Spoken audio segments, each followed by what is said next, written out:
Hello students, स्वागत है आप सभी का हमारे YouTube channel depth study with Ashish में। दोस्तों, आज हम लोग क्लास 8 के साइंस सब्जेक्ट के चैप्टर नंबर 4 जिसका नाम है विद्युत धारा, इस चैप्टर से संबंधित हम लोग जो है मोस्ट इंपॉर्टेंट ऑब्जेक्टिव क्वेश्चंस को डिस्कस करने वाले हैं। दोस्तों, मैं आपको बता दूं कि इससे पहले जो आपका 3 चैप्टर है वो तीनों चैप्टर के MCQ वीडियो जो है हमारे चैनल में अपलोड हो चुके हैं। यदि आपने नहीं देखा है तो दोस्तों आप जाकर देखिए। उसके बाद दोस्तों आप जो है चैप्टर नंबर 4 पर कंटिन्यू बने रहिए। ठीक है, चलिए शुरू करते हैं। यदि आप हमारे चैनल पर नए हैं तो चैनल को सब्सक्राइब कर लीजिए, ताकि दोस्तों आपको जो इस प्रकार का कंटेंट हर एक वीडियो में हर एक चैप्टर में देखने को मिलेगा। पहला प्रश्न, विद्युत धारा का क्या मतलब होता है? तो दोस्तों विद्युत धारा का मतलब होता है विद्युत ऊर्जा का प्रवाह, अर्थात ऑप्शन नंबर बी जो है दोस्तों वो आपका सही हो जाएगा। ठीक है, आगे बढ़ते हैं।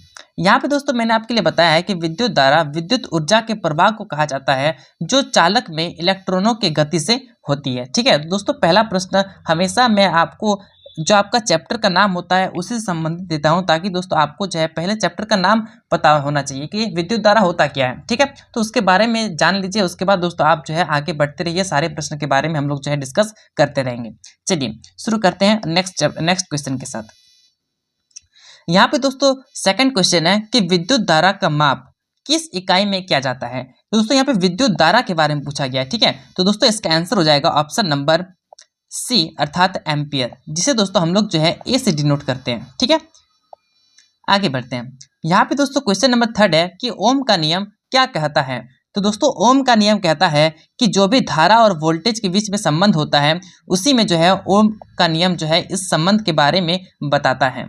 ठीक है, यहाँ पे क्या होता है ये सारी चीज दोस्तों हम लोग जो है यहाँ पे डिस्कस करेंगे कि जो ओम का नियम होता है उसके अनुसार बताया जाता है कि विद्युत धारा और वोल्टेज के बीच सीधा अनुपात होता है, जबकि प्रतिरोध के साथ इसका उल्टा अनुपात होता है। ठीक है, तो ये सारी चीजें दोस्तों आपको जो है स्टेप बाय स्टेप बहुत ही बेहतरीन ढंग से समझ में आ जाएगी। ठीक है, यदि आपने चैप्टर को पहले पढ़ रखा है दोस्तों आपको जो है और भी अच्छे से समझ में आएगा। ठीक है, और दोस्तों आप जो है एक अच्छा रिजल्ट प्राप्त कर सकते हैं। ठीक है, चलिए क्वेश्चन नंबर 4 है कि विद्युत प्रवाह के लिए क्या आवश्यक है? दोस्तों विद्युत प्रवाह के लिए वोल्टेज आवश्यक होता है, क्योंकि दोस्तों यदि विद्युत प्रवाह करना है तो उसके लिए मोस्ट इंपॉर्टेंट होगा कि वोल्टेज। यदि वोल्टेज ही नहीं होगा तो दोस्तों विद्युत प्रवाह हो ही नहीं सकता है। ठीक है, चलिए यहाँ पे दोस्तों मैंने आपके लिए बताया है कि विद्युत प्रवाह के लिए वोल्टेज की आवश्यकता होती है जो धारा को प्रभावित करने के लिए उत्पन्न होती है। नेक्स्ट क्वेश्चन है कि निम्नलिखित में से कौन सा पदार्थ अच्छे चालक के रूप में कार्य करता है? तो दोस्तों वो है तांबा। ठीक है, ऑप्शन नंबर सी। यहाँ पे मैंने आपके लिए बताया है कि तांबा जो है एक विद्युत चालक होता है, इसलिए इसका उपयोग बिजली के तारों में किया जाता है। नेक्स्ट क्वेश्चन है कि विद्युत धारा की दिशा किसे माना जाता है? दोस्तों विद्युत धारा की जो दिशा है वो जो है सकारात्मक ऊर्जा, सकारात्मक चार्ज के प्रवाह की दिशा जो है उसी में जो है विद्युत धारा की दिशा को मानते हैं। ठीक है, ऑप्शन नंबर डी जो दोस्तों वो आपका सही हो जाएगा। यहाँ पे मैंने आपके लिए बताया है कि विद्युत धारा की दिशा सकारात्मक चार्ज के प्रवाह की दिशा मानी जाती है, जबकि वास्तविक में इलेक्ट्रॉन नकारात्मक दिशा में बहते हैं। नेक्स्ट क्वेश्चन है कि विद्युत प्रतिरोध का माप किस इकाई में किया जाता है? तो दोस्तों वो होता है ओम में। ठीक है, ऑप्शन नंबर बी। आगे बढ़ते हैं। यहाँ पे दोस्तों ये चीज आपको याद होनी चाहिए कि ओम को किससे डिनोट करते हैं। दोस्तों ओम को जो है इस चिन्ह से डिनोट किया जाता है। ठीक है, तो दोस्तों ये सारी चीजें आपको पता होनी चाहिए। यहाँ पे नेक्स्ट क्वेश्चन है कि विद्युत शक्ति का माप किस इकाई में किया जाता है? तो दोस्तों यहाँ विद्युत शक्ति का पूछा गया है। ठीक है, तो इसका आंसर हो जाएगा वाट। ठीक है, ऑप्शन नंबर बी, जिसे दोस्तों हम लोग जो है डब्ल्यू से डिनोट करते हैं। नेक्स्ट क्वेश्चन है कि ओम के नियम के अनुसार प्रतिरोध और धारा के बीच क्या संबंध होता है? तो दोस्तों जस्ट मैंने आपको थोड़ा देर पहले बताया ओम के नियम के अनुसार क्या होता है। ठीक है, तो दोस्तों इसका आंसर आप कमेंट कीजिए कि 9 नंबर का आंसर क्या होगा। ठीक है, इसका आंसर आप दोस्तों आप कमेंट कीजिए, क्योंकि मैंने इसका आंसर जस्ट थोड़ा देर पहले बताया। आगे बढ़ते हैं। यहाँ पे मैंने नेक्स्ट क्वेश्चन लिया है कि वोल्टेज का माप किस इकाई में किया जाता है? दोस्तों वोल्टेज का जो माप है वो वोल्ट में होता है। ठीक है, ऑप्शन नंबर सी। यहाँ पे दोस्तों नेक्स्ट है कि किस प्रकार के सर्किट में विद्युत धारा एक मार्ग से होकर गुजरता है? ठीक है, पहला ऑप्शन है समानांतर सर्किट, दूसरा है श्रृंखला सर्किट, नेक्स्ट ऑप्शन है मिश्रित सर्किट, और ऑप्शन नंबर डी है कोई नहीं। तो दोस्तों इसका आंसर हो जाएगा श्रृंखला सर्किट। ठीक है, जिसमें विद्युत धारा जो है एक ही मार्ग से होकर गुजरती है। नेक्स्ट क्वेश्चन है कि श्रृंखला सर्किट में प्रतिरोध का कुल मान कैसे प्राप्त किया जाता है? तो वो प्राप्त किया जाता है सभी प्रतिरोधों के योग से। ठीक है, ऑप्शन नंबर ए जो है दोस्तों वो आपका सही हो जाएगा। क्वेश्चन नंबर 13 है कि निम्नलिखित में से किसे इलेक्ट्रॉनिक फ्यूज कहा जाता है? ठीक है, तो दोस्तों इसका आंसर हो जाएगा एक तत्व जो ओवरलोड होने पर जलकर टूट जाता है। ठीक है, इसमें दोस्तों हम लोग बोल सकते हैं कि ये जो है इलेक्ट्रॉनिक फ्यूज हो गया है। यहाँ पे दोस्तों मैंने जो है आपके लिए बताया है कि इलेक्ट्रॉनिक फ्यूज का कार्य है, यदि सर्किट में अत्यधिक विद्युत प्रवाह होता है तो यह जलकर टूट जाता है, जिससे सर्किट को नुकसान से बचाया जा सकता है। ठीक है, तो यहाँ पे दोस्तों मैंने जो है बचाने का तरकीब भी बता दिया। नेक्स्ट क्वेश्चन है कि एक पंक्ति में जुड़े हुए बल्बों की एक श्रृंखला सर्किट में अगर एक बल्ब जलता है तो क्या होगा? तो दोस्तों इसमें जो है सभी बल्ब जो है बंद हो जाएंगे। इसका आंसर हो जाएगा ऑप्शन नंबर सी। यहाँ पे नेक्स्ट क्वेश्चन है कि विद्युत धारा के प्रवाह को रोकने वाला पदार्थ क्या कहलाता है? वो कहलाता है अवरोधक। ठीक है, जो विद्युत धारा के प्रवाह को रोकता है। अवरोधक वह पदार्थ होता है जो विद्युत धारा के प्रवाह को रोकता है या उसकी गति को कम कर देता है। ठीक है, नेक्स्ट क्वेश्चन है कि निम्नलिखित में से कौन सा प्रतिरोध एक उदाहरण है? प्रतिरोध का एक उदाहरण है, पहला ऑप्शन है तांबा, दूसरा है सोना। यहाँ पे आगे ऑप्शन देखते हैं, ऑप्शन है लकड़ी और अंतिम ऑप्शन है पानी। तो दोस्तों इसका आंसर हो जाएगा लकड़ी, जो कि विद्युत धारा के प्रवाह को रोकता है। नेक्स्ट क्वेश्चन है कि एक संधारित्र का कार्य क्या होता है? तो इसका कार्य होता है विद्युत ऊर्जा को संग्रहित करना। ठीक है, option number A. Next question है कि विद्युत सर्किट में ओम का नियम किस पर लागू होता है? तो दोस्तों ओम का नियम जो है वो लागू होता है प्रतिरोध, धारा और वोल्टेज पर। ठीक है, जो कि मैंने आपको इसका संबंध भी बता चुका हूं।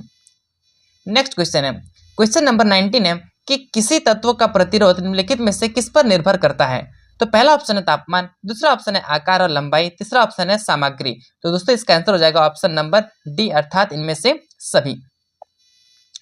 यहाँ पे दोस्तों नेक्स्ट क्वेश्चन लिए हैं, क्वेश्चन नंबर 20 है कि किसी विद्युत उपकरण में यदि वोल्टेज बढ़ाया जाए तो धारा में क्या परिवर्तन होगा? तो दोस्तों धारा भी जो है वो बढ़ जाएगी। ठीक है, option number A. Next question है कि ये एक विद्युत सर्किट में एक ही बल्ब के जलने पर क्या होगा? तो दोस्तों एक ही बल्ब के जलने पर सर्किट जो है वो टूट जाएगा। ठीक है, option number A. Next question है कि विद्युत धारा के लिए सबसे अच्छा चालक कौन सा है? तो दोस्तों वो है तांबा। ठीक है, ऑप्शन नंबर सी। तांबा सबसे अच्छा विद्युत चालक है, इसलिए इसे विद्युत तारों में उपयोग किया जाता है। क्वेश्चन नंबर 23 है कि क्या होता है जब किसी सर्किट में अधिक धारा बहने लगे? तो दोस्तों जब सर्किट में अधिक धारा बहने लगती है तो उस समय में यहाँ पे आप जो ऑप्शन देख पा रहे हैं, ओवरलोड हो सकता है, सर्किट जल सकता है और उपकरणों को नुकसान हो सकता है। तो ये तीनों संभावना जो है उस समय देखने को मिलता है। ठीक है, क्वेश्चन नंबर 24 है, यहाँ पे आपसे पूछा गया है कि अगर एक सर्किट में ओम का नियम लागू नहीं होता तो वह सर्किट कैसा होगा? तो वो सर्किट होगा असामान्य सर्किट। ठीक है, ऑप्शन नंबर बी। यहाँ पे दोस्तों बताया गया है कि ओम का नियम सामान्य परिस्थितियों में लागू होता है, अगर यह लागू नहीं होता है तो वह जो सर्किट होता है वह असामान्य होगा।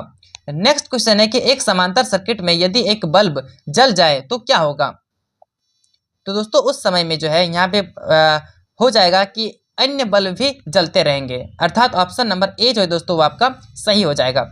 समानांतर सर्किट में अगर एक बल्ब जलता है तो बाकी बल्ब जलते रहेंगे। ठीक है, ऑप्शन नंबर दोस्तों यहाँ पे मैंने आपको बता दिया, ए जो है सही हो जाएगा। तो दोस्तों ये रहा आपका चैप्टर नंबर 4 का मोस्ट इंपॉर्टेंट ऑब्जेक्टिव क्वेश्चन, जो कि आपके एग्जाम के लिए वेरी वेरी इंपॉर्टेंट था। ठीक है, तो दोस्तों इस तरह के वीडियो यदि आपको चाहिए तो दोस्तों आप कमेंट कीजिए। ठीक है, यदि आपको किसी और सब्जेक्ट में भी चाहिए तो आप कमेंट कर सकते हैं। ठीक है, मैं उस चैप्टर से संबंधित, उस सब्जेक्ट से संबंधित में भी MCQ बनाकर आप तक प्रोवाइड कर सकता हूँ। दोस्तों अब रहा कि क्वेश्चन पूछने का बारी। ठीक है, तो आप डरिए नहीं। ठीक है, मैं आपसे प्रश्न पूछता हूँ, इसका आंसर दोस्तों आप दीजिए। ठीक है, इससे पता चलता है कि आप जो है अच्छे से वीडियो को देखें या फिर नहीं देखें। पहला प्रश्न है दोस्तों कि वाट किसका माप इकाई है? ठीक है, किसका ऐसा यूनिट है? वाट। दूसरा ऑप्शन है कि ओम जो है ये किसका ऐसा यूनिट है, किसका माप है। ठीक है, किसका इकाई माप है। तीसरा ऑप्शन है, तीसरा क्वेश्चन है कि ओम का नियम जो है वो क्या कहता है। ठीक है, ओम का नियम के बारे में आप बताइए कि ओम का नियम क्या बोलता है। ठीक है, और दोस्तों लास्ट ऑप्शन है कि जो आपका वोल्ट होता है वो किसका इकाई मापक होती है। ठीक है, तो दोस्तों मैंने जो आपसे 4 प्रश्न पूछे हैं, चारों के प्रश्न के आंसर दोस्तों आप कमेंट कीजिए, ताकि दोस्तों आपको पता चलेगा कि आप जो है कितनी अच्छे से जो है इस वीडियो को देखे हैं। चलिए अब मिलते हैं नेक्स्ट वीडियो में, तब तक के लिए जय हिंद, जय भारत।